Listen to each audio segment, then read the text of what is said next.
Hi, everybody.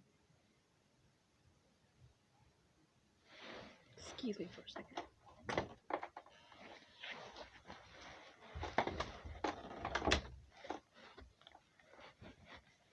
Okay, I'm back. Sorry for that little second.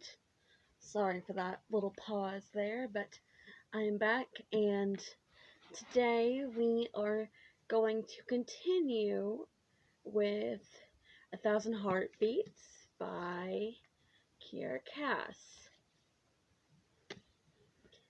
We are on chapter 4, which is called Annika, and here we go. Once I get my bookmarks situated, I went on ahead and labeled them like I said before. And here we are. The scent of old books hit me the second I opened the library doors, and I felt the slightest bit of the weight I had been carrying ease from my shoulders.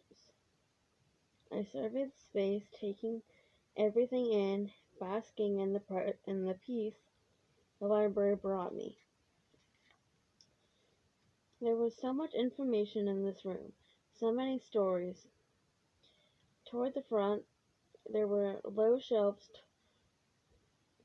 to walk through, almost like a maze, and open spaces with desks for studying. When the afternoon sun came through these windows, it was spectacular. Studying in here allowed me to both read and be warmed by the sun like a cat. Bliss. It was also a vast room with a walkway up around a second level in the back section, and ladders in the front that made me dizzy just looking up at the highest rungs. Some of the older books were chained to the shelves. If anyone wanted to remove them from the library, they had to get permission from the king himself and persuade Rhett, who guarded the library as if it were a living thing, to actually follow through with the command. Our collection was so extensive that neighboring kingdoms would sometimes come and borrow from us. There were even buckets of sand hidden under carved wooden benches meant to save as much of the library as we could in the event of a fire. It was fortunate we'd never had any such incidents.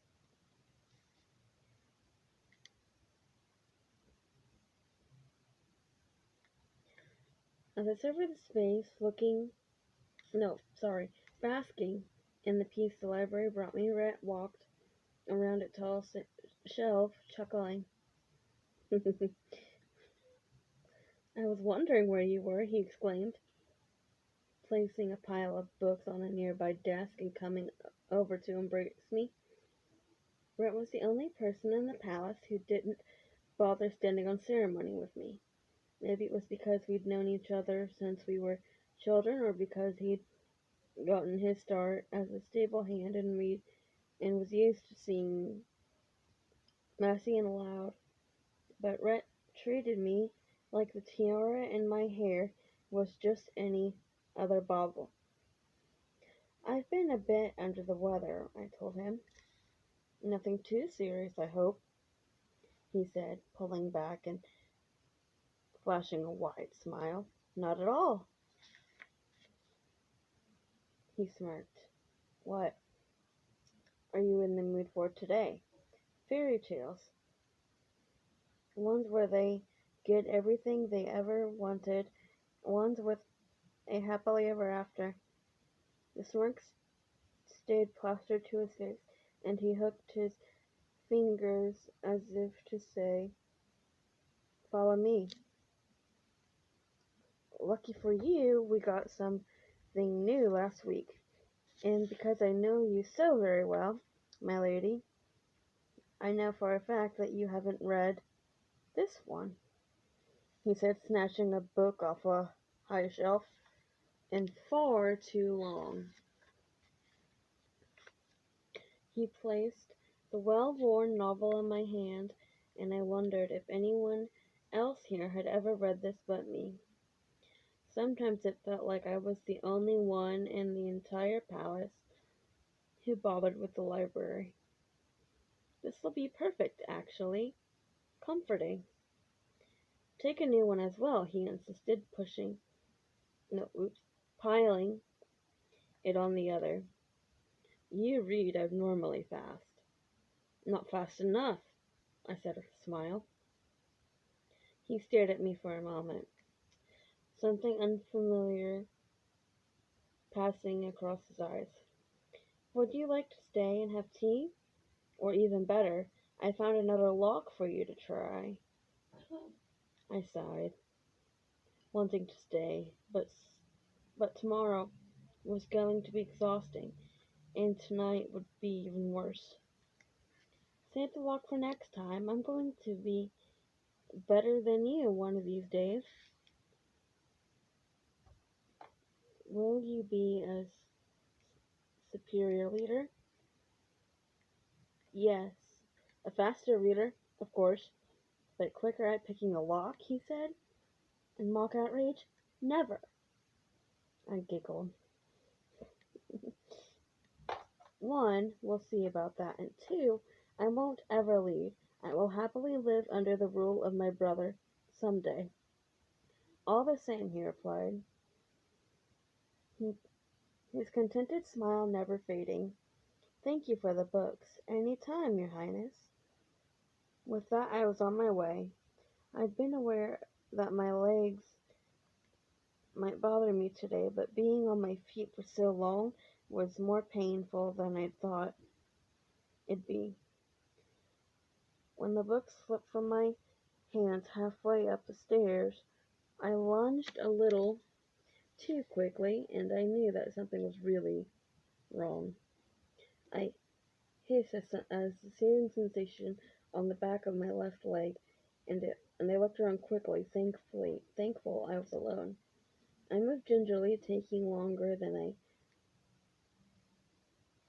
cared to, but unable to move any faster. Finally, I reached my room and pushed the door open. Your Highness! Naomi cried as she rushed over and closed the door behind me.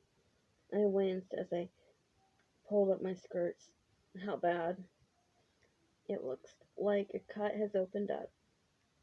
The good news is, it's just the one. Let's get you to the bed. She put her neck under my arm and I slowly pushed myself upright. What in the world did you do? Ate food, went to the library. You know how reckless I can be. Naomi chuckled as she laid me down on my stomach.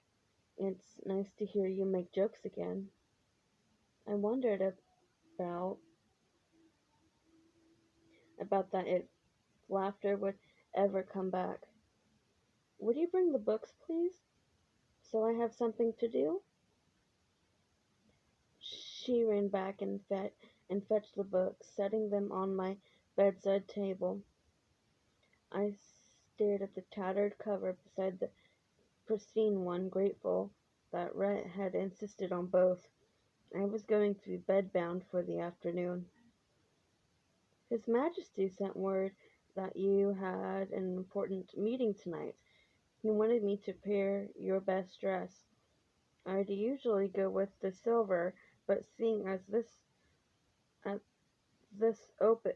opened, maybe something in a dark red would be safer? That's very smart, Naomi. Thank you.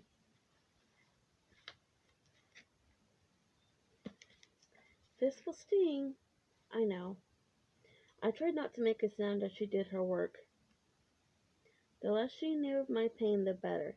I lay there, trying to think of the words to propose to someone. Specifically, someone I had no interest in marrying. I sighed, trying to push my disgust away. Mother and father's marriage was arranged, and theirs was a love so grand that and ruined my father from the inside out. When mother went missing, he was inconsolable for months. So I knew firsthand that a marriage of convenience needn't be a terrible thing. Besides, the house is so large that we could probably make it through the better part of the week only seeing each other at mealtimes. I would still have my room and my library, and my brother and Naomi. I'd still have the stables and all the faces I'd come to love and trust. I'd just also have a husband, that's all. As Naomi finished her task, I picked up one of the books. Getting lost in a world where people had all their dreams come true. Okay, that is it for chapter 4. Let me know if you like it, and thank you for listening, and thanks for being patient again. Thank you. Have a good day.